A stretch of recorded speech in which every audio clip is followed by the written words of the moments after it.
Yavrum, senin yaşın kadar bırak.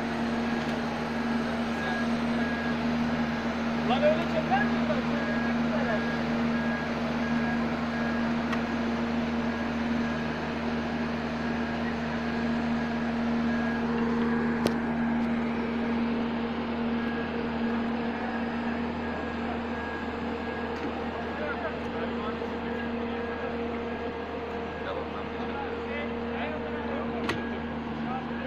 Abi kaldırsın da öyle gidem ya.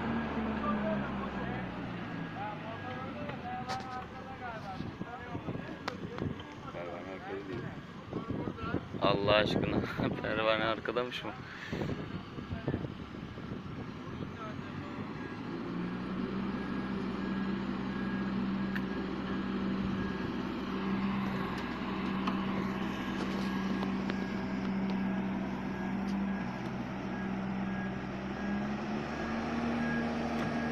Pervane yok.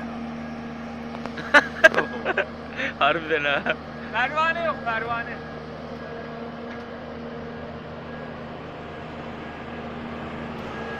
Pervane gitmiş.